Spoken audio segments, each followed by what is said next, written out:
talking about getting you a good night's sleep as you're waking up here on Good Day Las Vegas. Dr. Nicole Short is joining us from UNLV and talking about sleep medicine and, importantly, the psychology of making sure you're in the right headspace to get a good night's sleep. So we've talked about sort of what can kind of get us into the mode where we can't sleep, into the frustration that's associated with it. What can people do? What are some crucial things to try and do to make sure that when you want to go to sleep, you go to sleep? Yes.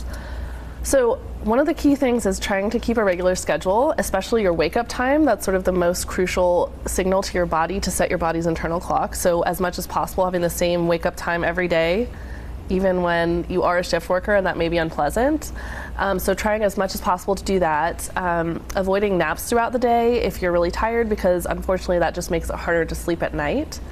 Again, using the bed only for sleep.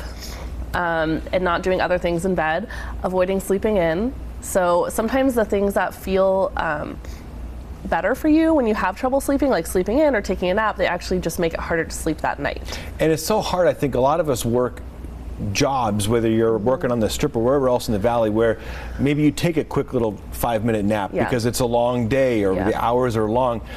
It's got to be hard if you're talking to a patient or whatever the case would be to sort of get that out of their routine. Yes. And so there are kind of tips to maximize naps. So if you do want to take a nap, try to keep it like 30 minutes or less, and as early in your day as possible.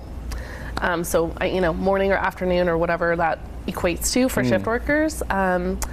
And yeah, I mean, it is challenging. You have to be kind of motivated to be able to want to do this, because it's sort of short-term pain for long-term gain, right? You have to get through some of that initial tiredness and fatigue, and then you will have better sleep, but it can be tough. I'm just curious, in your experience, I know you're relatively new to the Valley, but just how big of an issue is sleep deprivation here, elsewhere? How much are we all suffering with bad sleep?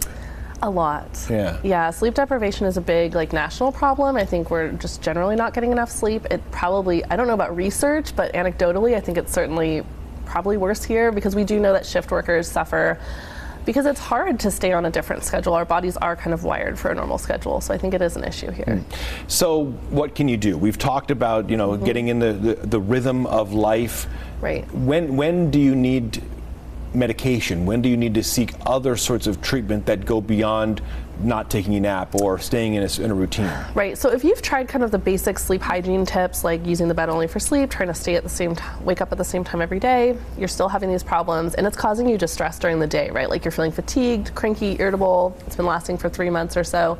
That's when you could seek some help either from a physician or actually even a psychologist. We have CBT for insomnia, cognitive behavioral therapy for insomnia, that helps you kind of formally use these techniques in a way to help your sleep. There's a lot to it, and obviously it's more than having the right kind of pajamas or the right kind of pillow or a certain kind of comforter. It goes deeper than that, but it's important to address it because it has so many other effects on our lives. Yeah, I mean, if you don't sleep well, you have so many issues. You're not feeling your best emotionally. It's hard to kind of problem solve in our normal ways. You get more easily stressed out. I mean, I think probably most people have experienced that. If you haven't had enough sleep, you're more cranky. I hadn't noticed. It can cause or it can be associated with motor vehicle collisions, so it can have a lot of issues.